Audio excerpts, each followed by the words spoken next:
दोस्तों, brigade classes में आप लोगों का हार्दिक स्वागत और अभिनंदन है। जैसा कि हम लोग पिछले सेशन में थिएटर के 2-3 चैप्टर को पढ़ चुके हैं, तो आज हम लोग इस सेशन में ये बात करने वाले हैं कि उन दोनों तीनों चैप्टरों से सीबीटी के एग्जाम में कौन कौन से क्वेश्चन पूछे जाते हैं। उन सारे क्वेश्चन का क्वेश्चन बैंक हमारे पास है। सबसे पहले हम लोग नीमी के क्वेश्चन बैंक को सॉल्व करने का प्रयास करते हैं, और इसी में से क्वेश्चन बहुत सारे टॉपिक से रिलेटेड क्वेश्चन है, वो सारा क्वेश्चन आपके एग्जाम में आने वाला है। तो इस क्वेश्चन को खत्म करने के बाद हम लोग प्रीवियस ईयर के सारे क्वेश्चन को करने का प्रयास करेंगे।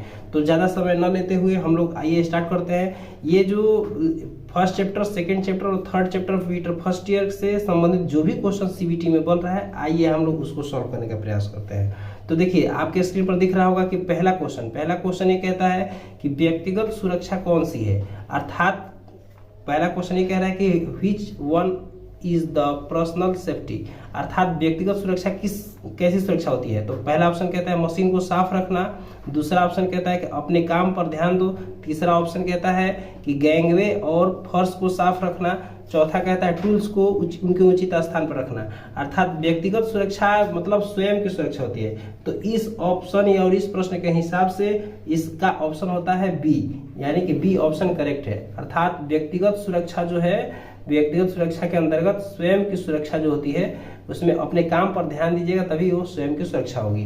चलिए नेक्स्ट क्वेश्चन की तरफ बढ़ते हैं। नेक्स्ट क्वेश्चन है कि इस प्रतीक चिन्ह का नाम बताइए। ये जो ट्रायंगल में आप शेप देख रहे हैं, इसका नाम क्या है। ये आपके सीबीटी में ऐसे ही क्वेश्चन पूछे जाएंगे। तो इस क्वेश्चन का जो आंसर, जो पहला ऑप्शन दे रहा है स्टॉप, दूसरा होता है रास्ता देना, तीसरा है संरक्षित और चौथा है अनगार्डेड। अर्थात इस ऑप्शन में ये जो पहला ऑप्शन है ये सही है। इस साइन का मतलब है किसी चीज को देख के स्टॉप हो जाना, यानी कि रुक जाना। चलिए आगे की तरफ बढ़ते हैं। तीसरा क्वेश्चन है ज्वलनशील लिक्विडेबल ठोस को वर्गीकृत किया जाता है। अर्थात flammable of liquidable solids are classified as. तो कैसे चीज को ठोस में वर्गीकृत किया जाता है। तो पहला क्वेश्चन कह रहा है कि क्लास ए आग, क्लास बी आग, तीसरा ऑप्शन कह रहा है क्लास सी आग, चौथा क्वेश्चन कह रहा है क्लास डी आग। अर्थात ठोस को वर्गीकृत करने के लिए जो ऑप्शन दिया गया है, इस क्वेश्चन के हिसाब से ऑप्शन बी सही हो रहा है। अर्थात क्लास बी आग ऐसा आग है जो ज्वलनशील तो होता ही है और लिक्विडेबल भी ठोस होता है, बी क्लास की आग। नेक्स्ट क्वेश्चन, चौथा क्वेश्चन कह रहा है तत्काल जीवन रक्षक प्रक्रिया कौन सी है। मतलब कोई दुर्घटना होती है तो उस समय तत्काल समय में जो रक्षा किया जाता है वही तत्काल जीवन रक्षक प्रक्रिया कहलाती है। इसमें पहला ऑप्शन है प्राथमिक चिकित्सा, या दूसरा है चिकित्सक बुलाओ, या गहन देखभाल करो, या चिकित्सा का उपचार। तो चौथा क्वेश्चन के हिसाब से या चौथे ऑप्शन के हिसाब से पहला जो ऑप्शन है ये ऑप्शन सही होता है। अर्थात जो है तत्काल जीवन रक्षक के प्रक्रिया में जो प्राथमिक चिकित्सा होती है वही पहला जो है प्रथम चिकित्सा के ऑप्शन में जाना जाता है। चलिए नेक्स्ट क्वेश्चन, इस प्रतीक चिन्ह का नाम बताइए। पूछ रहा है कि इस चिन्ह का या इस प्रतीक का क्या मतलब है। तो इस प्रतीक का मतलब पहला ऑप्शन पूछ रहा है कि स्कूल होगा, दूसरा होगा संरक्षित होगा, अनगार्डेड होगा, या पैदल चलने के लिए मार्ग। कहीं कहीं आप रोड पर देखेंगे कि इस तरह का प्रतीक चिन्ह बना रहता है, या कभी इंडस्ट्री में भी जाएंगे तो इस तरह का प्रतीक चिन्ह बना रहता है। तो इस प्रतीक चिन्ह को देख के हमको ये समझ जाना है कि ये अनगार्डेड है। अर्थात ये साइन जो है अनगार्डेड का साइन है। अनगार्डेड मतलब कि जहां पर असुरक्षित है उसको आपको सुरक्षा के साथ पार करना है। छठवां क्वेश्चन, 6th क्वेश्चन कह रहा है कि लकड़ी के आग, कागज के, कपड़े के कारण लगी आग किस क्लास के अंतर्गत आती है। अर्थात विभिन्न तरह के आग जो होते हैं, लकड़ी से लगा हुआ आग, कागज के कपड़े से लगा हुआ आग, किस क्लास के अंतर्गत आता है। तो पहला ऑप्शन कह रहा है क्लास ए का आग, क्लास बी आग, क्लास सी आग, क्लास डी आग। तो अर्थात इस क्वेश्चन के हिसाब से जो है ये ऑप्शन सही हो रहा है। अर्थात क्लास ए का आग किस कैटेगरी में आता है। लकड़ी के अग्नि को कहते हैं, कागज और कपड़े के कारण लगी जो आग होती है वो क्लास किस में रखा जाता है, क्लास ए के आग में रखा जाता है। चलिए आगे की तरफ चलते हैं।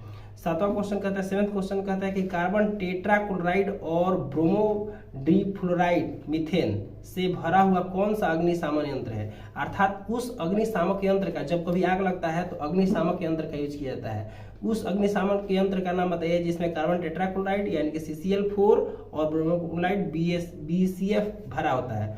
तो पहला ऑप्शन कहता है कार्बन डाइऑक्साइड, या हेलन एक्सटिंग्विशर या फोम एक्सटिंग्विशर या ड्राई पाउडर एक्सटिंग्विशर। एक्सटिंग्विशर का मतलब होता है अग्निशामक यंत्र।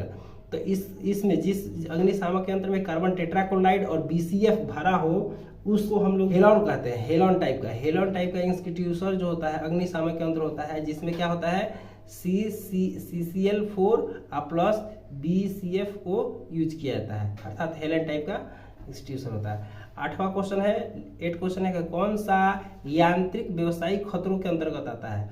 मतलब वो ऐसा यांत्रिक व्यावसायिक खतरा बताइए जिसके अंतर्गत यांत्रिक व्यावसायिक खतरे के अंतर्गत। पहला आता है शोर, विषैला, अकुशल और अनगार्डेड मशीनरी। अर्थात इसके हिसाब से अनगार्डेड मशीनरी जो होता है यांत्रिक, क्वेश्चन ही बता रहा है कि यांत्रिक व्यवहारिक खतरा है, यानी कि यंत्र के द्वारा जो आदमी को महसूस होता है वो किस टाइप का खतरा होता है। तो अनगार्डेड मशीन मतलब कोई गार्डेड नहीं है, वो मशीन के द्वारा आपको नुकसान पहुंचना है। तो इस तरह हम लोग 10 क्वेश्चन का सेट देखने का प्रयास किए हैं। तो आगे नेक्स्ट वीडियो में हम लोग फिर 10 क्वेश्चन करेंगे, अर्थात परीक्षा होने से 1.5 महीना बाकी है। उस 1.5 महीने के अंतर्गत हम लोग सारे NCVT पोर्टल के सारे क्वेश्चन को करेंगे, क्वेश्चन बैंक सॉल्व कर लेंगे, साथ ही साथ जो प्रीवियस ईयर के क्वेश्चन है उसको भी करने का प्रयास करेंगे। धन्यवाद।